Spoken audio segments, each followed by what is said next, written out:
where I'd like to go from here, Kate has mentioned she's a geographer, map maker of sorts. She's also one of the leaders of a very interesting app called SetJetters. And I downloaded this app a few months back once I met Kate at an event and was so impressed. I love this app, SetJetters. I'm actually going to put up a QR code for folks in case you want to check this. Number one, I will tell you that you can notice that this is a photo of Kate at a Star Wars location. Yes. And in case you didn't notice, she's also joining us from the Millennium Falcon. I don't know if y'all picked that up, but her background, at least I think it's the Millennium Falcon. Yes, it is. Looks like the cargo hold. Sorry, I'm also a Star Wars nerd. Kate has shared in her talk that she's a Star Wars nerd. I figured that was it. So, Kate, let's talk about SetJetters. I had a corporate meeting with a company I work for. It was in Atlanta, at a lake house on Lake Lanier in Georgia. I was telling them about SetJetters. We do app development. I'm like, hey, y'all should check out this app. And zooming in all around where we were, zoomed in and was able to find all the Ozark sets that were like within a mile. Went and saw the house from Ozarks. Oh my gosh, I love this SetJetters app. This is like my new favorite thing. I was in a place and I could look on the map and it had all these little photo icons of different things around. Tell us about SetJetters and what made you decide to do this, other than your Star Wars fandom. Yeah, I mean, that's the footnote to my Star Wars fandom, is that I was 12 years old when the original came out, which had a huge impact on my generation and all of us who were around that age. And I actually, one of my aspirations after high school was to be a conceptual artist for Lucasfilm so I could work on a Star Wars film. That never happened, but I did pursue it for a few years. But then I actually ended up working on Star Wars The Old Republic video game for 4 years with BioWare. So the circle was now complete. I did get to work on something Star Wars eventually.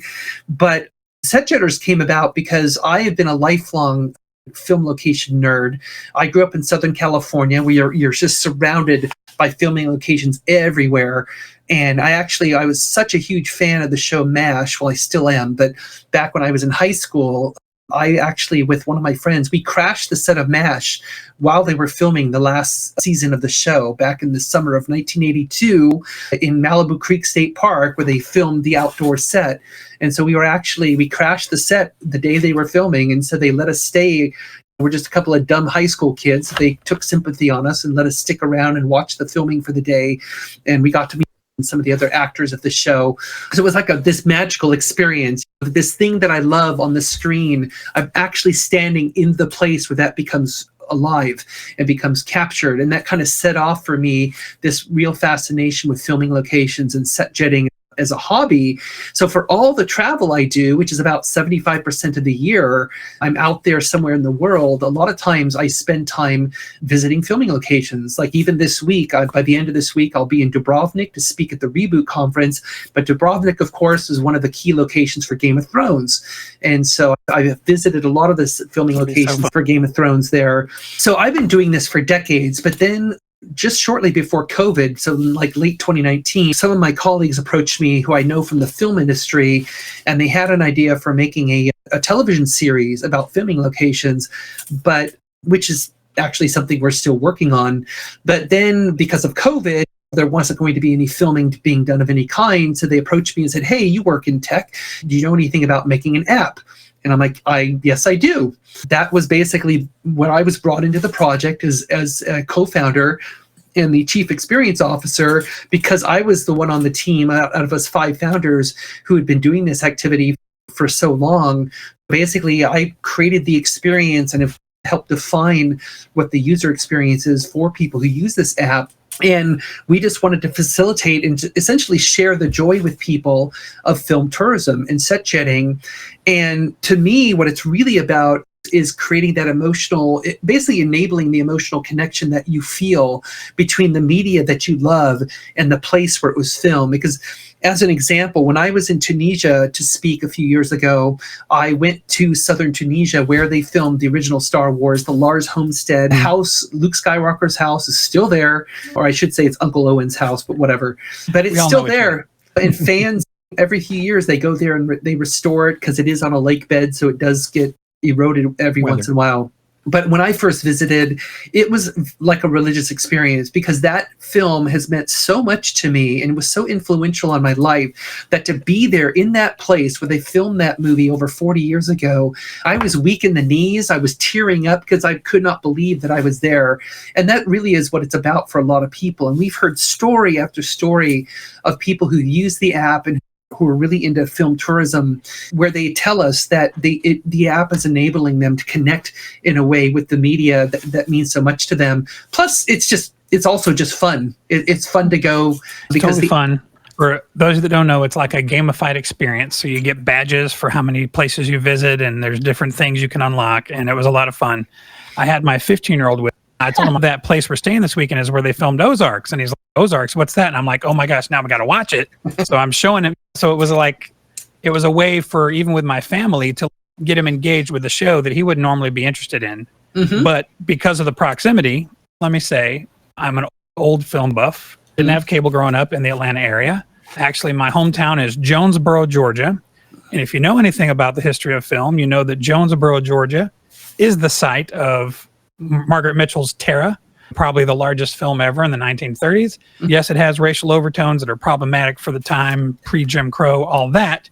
But as a piece of film, it was filmed in my hometown of Atlanta and of Jonesboro.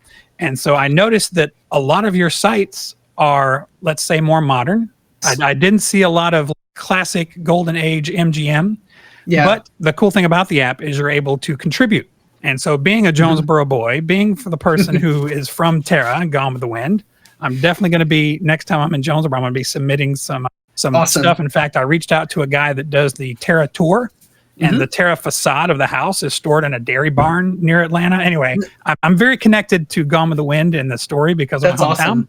So I'm going to be adding some content to SetJetters with a more classically filmed thing in mind, because most of my deep film love is pre-1950.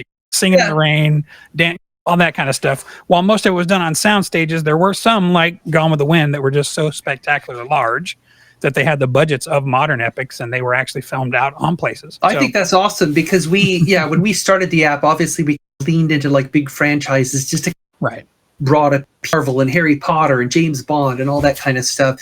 But I mean, we have been slowly adding. And like you said, people can add, they can submit scenes to add. We get a lot of submissions now. We get at least 50 a month from our user base, which is fantastic because a lot of times it's the very thing that you mentioned. They're like, I'm from this place and I know they filmed this movie here or that movie there. This restaurant was in this movie. And it's all the local lore especially. So I imagine I'll be adding a lot of that.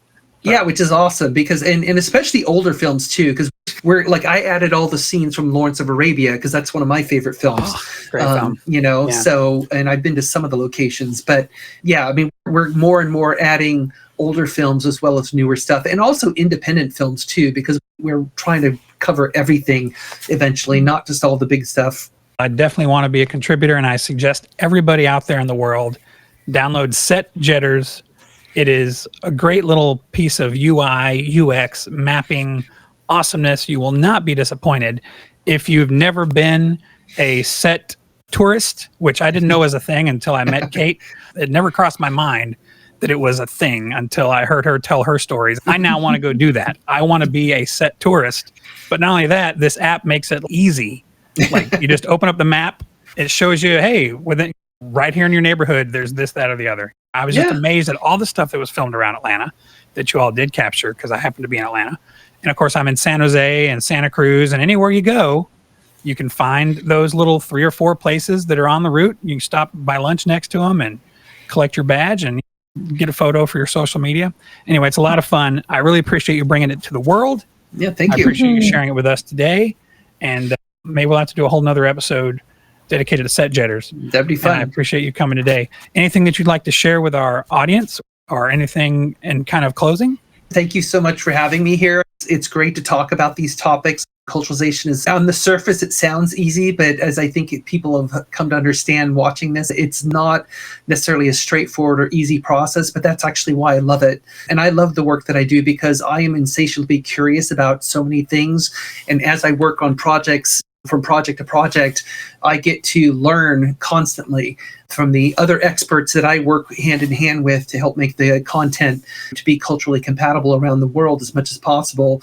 If that's the goal of the company. If it isn't, that's fine too, but I do what I can.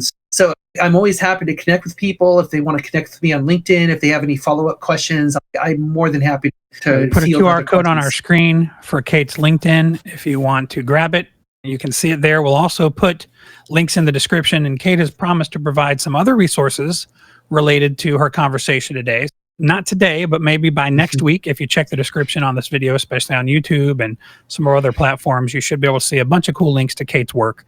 But at least right now, you can connect with her on LinkedIn. And again, if you have any questions about culturalization in games, but not even just in games, in all apps and all software, as she mentioned earlier, please reach out to Kate. She is probably the world's encyclopedic source for that kind of information. She can certainly steer you in the right direction. And Kate, from me and Eileen, I really do appreciate you joining us today. I really do appreciate you joining us, taking the time. It was a great episode, and I look forward to talking to you in the future and finding more movie sets to visit. Great. As I do my own travels. Thank you again. Thank you very much, Kate. It was a pleasure. Thank you so much, Kate. You have a great day. We'll see you Thanks. all next time. Bye-bye. Bye.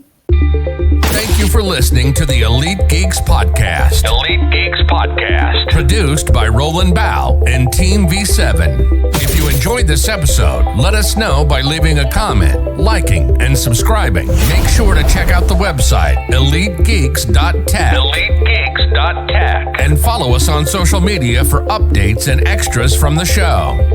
You can find us on Twitter, Facebook, and Instagram, and watch live streams and playbacks on YouTube and Twitch at Elite Geeks PC. Elite Geeks PC. Don't forget to use the hashtag Elite Geeks when posting about the show. If you like these episodes and want access to more, become a Elite Geek. By supporting the show at elitegeeks.tech. elitegeeks.tech. For $3 a month. $3? That's less than a cup of coffee. Supporters get access to extended ad-free versions of all episodes. And exclusive content only available to supporters. So don't wait. Support the show. Become Elite Geek today. Thank you again for listening to the Elite Geeks Podcast.